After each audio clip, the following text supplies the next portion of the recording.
Olá. O Comitê de Política Monetária do Banco Central decidiu ontem reduzir em 0,25 ponto percentual a taxa de juros, que agora está em 14% ao ano.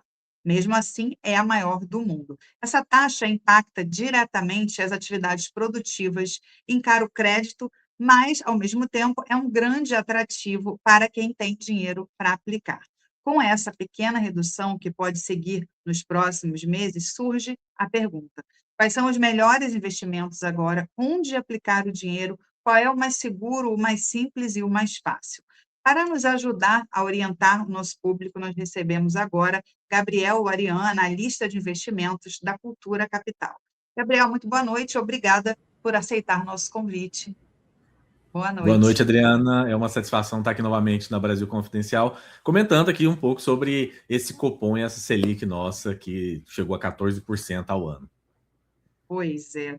O Copom corta a Selic em 0,25 ponto percentual e leva para 14% ao ano. Esse corte já era esperado pelo mercado?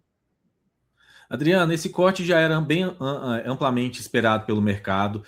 Várias instituições financeiras, até o próprio Boletim Focus, né, ele já vinha já precificando este corte de 0,25 ponto percentual. E isso já é o quarto corte consecutivo nesse ciclo que iniciou em março deste ano. Certo. Agora, com a Selic em 14% e o comunicado mais cauteloso, o que muda na prática para a economia real a partir de agora?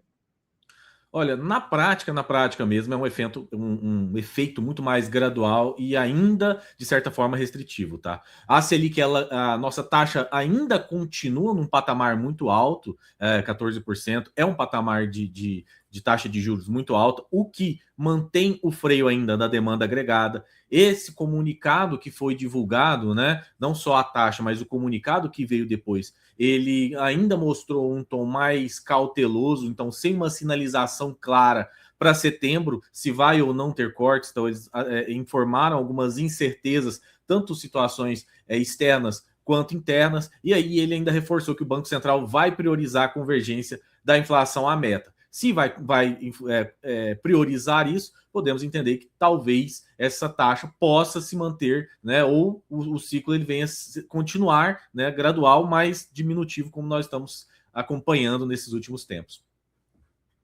Certo, Gabriel. Agora, esse corte de juros, ele vai baratear o crédito para empresas e famílias, ou o efeito vai demorar para chegar no bolso do cidadão?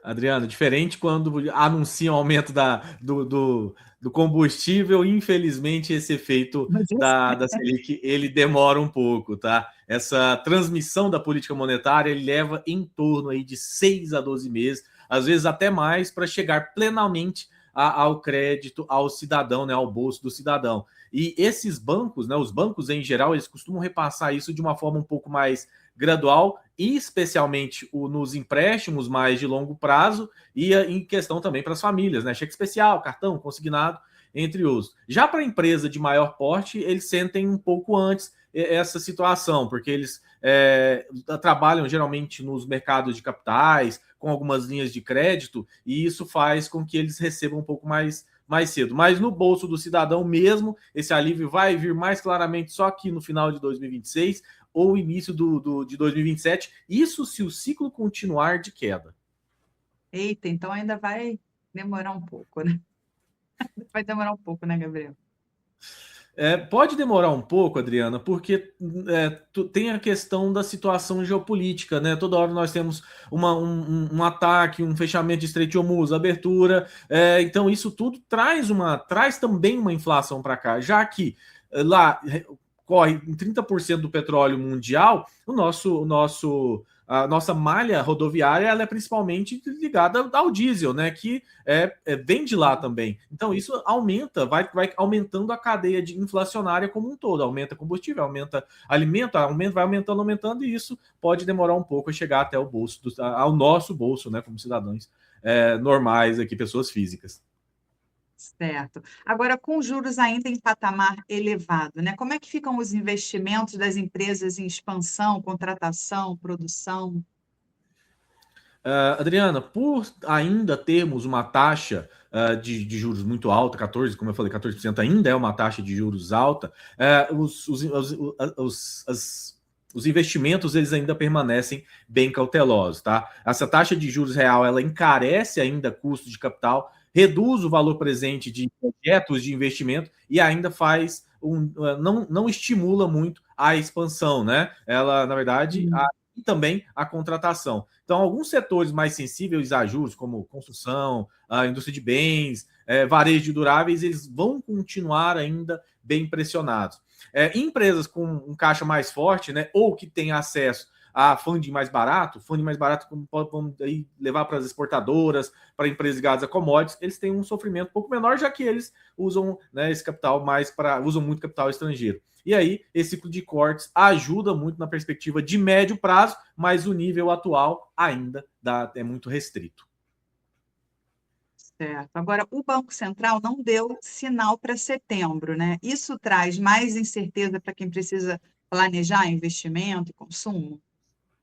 Exatamente, Adriana. Isso aumenta muito a incerteza no curto prazo, tá? Principalmente sem o que a gente chama de forward guidance, que é um guia que geralmente os bancos centrais, lá nos Estados Unidos aconteceu isso também, não fornecem para uma perspectiva futura. Então, o que foi dito? Vamos aguardar os próximos dados e o que vai acontecer nos próximos dias para entendermos se esse ciclo vai continuar ou não. E aí, o mercado não odeia a incerteza, né? Então, faz com que os agentes econômicos fiquem mais dependentes de dados, como o IPCA, que é o nosso índice de inflação, índice de atividade, as expectativas do Boletim Focus, a questão fiscal e também a parte externa. Isso faz com que o planejamento de investimentos e consumo se torne mais cauteloso, já que você não tem um foreign guidance, você não tem aonde você guiar ali, as empresas vão adiar suas decisões, as famílias vão manter mais as suas reservas, né?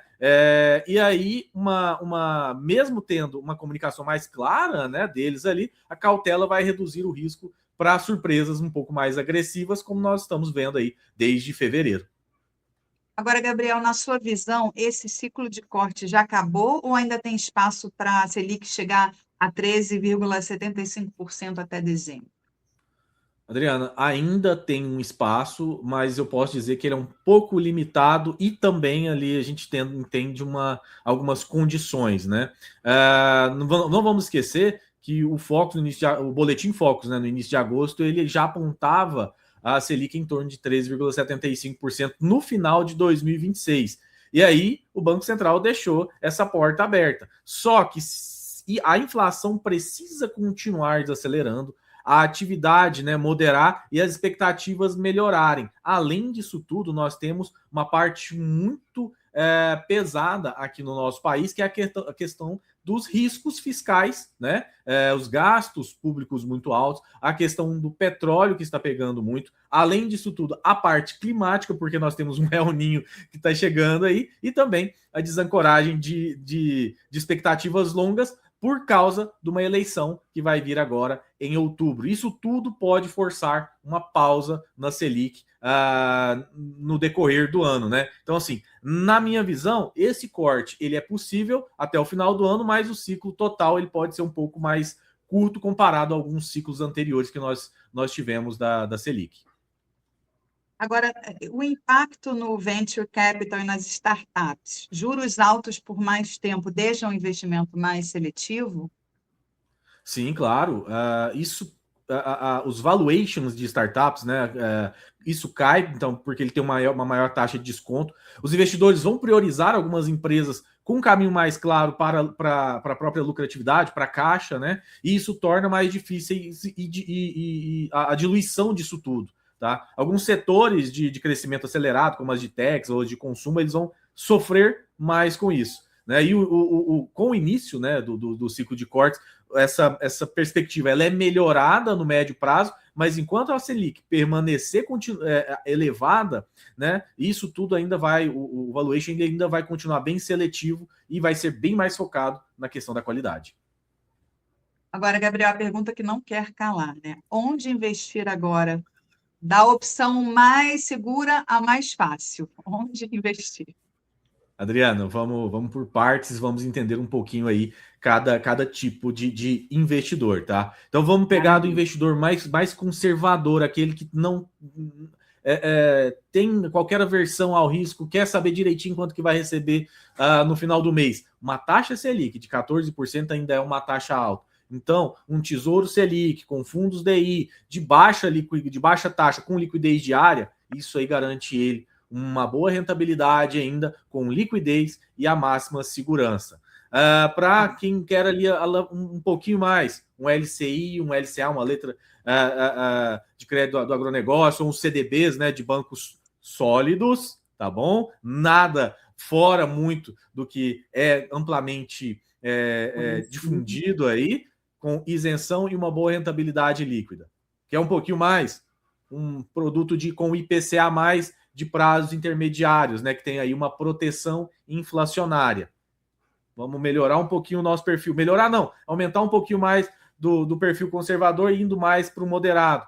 Alguns pré-fixados mais seletivos, né, para travar a taxa, enquanto ainda temos a taxa alta e um ciclo de corte já iniciado. E depois, mais gradualmente, quando a partir do momento que o investidor ele tem o perfil do moderado para o mais agressivos, aí nós vamos para os fundos de investimentos, vamos para a parte de renda variável, alguns fundos imobiliários, ETFs, né, de qualidades, alguns múltiplos mais atrativos, pensando no longo prazo e longuíssimo prazo. Esses aí são os top 5 dos produtos que a gente pode trabalhar aí do perfil mais conservador ao mais agressivo aí nessa tabela. Obrigada aí. Agora, olha, o Flávio Melo, telespectador aqui do BCTV, diz o seguinte: com a Selic em 14% ao ano, a renda fixa continua sendo a melhor opção para o investidor comum? Com certeza. Como eu falei, né, a taxa Selic ainda alta, com 14%, ainda é uma taxa muito alta, né? Nós ainda encontramos muito bons produtos com boas rentabilidades ligadas, né, à Selic. E nós, como analistas, nós sempre orientamos, né, os investidores a colocar a maior parte do patrimônio na renda fixa, principalmente para o investidor comum. O juro real elevado, ele oferece uma proteção e um retorno atrativo com baixo risco, né? Porque as rendas variáveis, apesar de ser atrativo com as diminuições da taxa Selic, nós entendemos que ela é melhor num médio e longo prazo para perfis mais de moderados para agressivos, aqueles que não conseguem aguentar algum ciclo de baixa de alguns ativos ou não conseguem ver o seu capital dar aquela baixadinha que acontece em alguns ciclos, né, de mercado.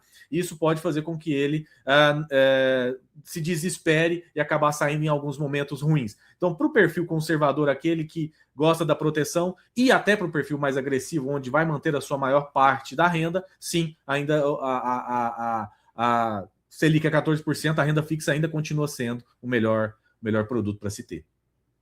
Agora, a Júlia Martins disse que nunca aplicou. E aí ela pergunta: quem tem agora dinheiro para aplicar e nunca aplicou? Qual é o primeiro passo para essa pessoa? Onde você indica colocar o dinheiro em perspectiva de cair? Se tem perspectiva de cair mais os juros. Bom, enfim, isso você já respondeu. Mas essa pessoa que nunca aplicou, qual é o caminho? O beabá.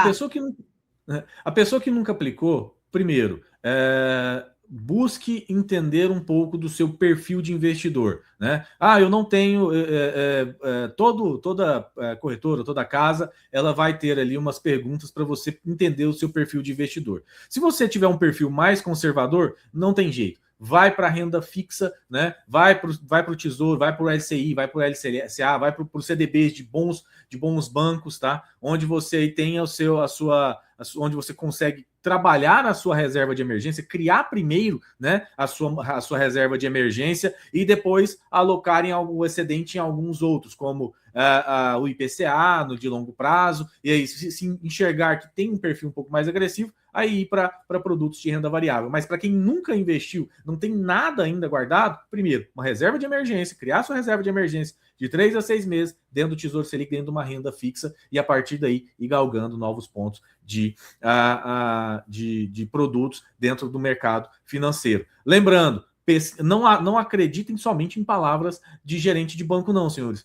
Façam uma pesquisa antes, porque o capital de vocês é muito importante. Então, falou, peraí, deixa eu dar uma olhadinha. Vai pesquisar. Hoje é muito fácil você pesquisar tudo isso, né, na internet. Dá uma olhada, vê se é isso mesmo que ele está falando, se tem certeza e tal. E aí depois pode ir que quando você vai num produto onde é de acordo com o seu perfil, geralmente as pessoas têm uma vida mais longa dentro do mercado financeiro.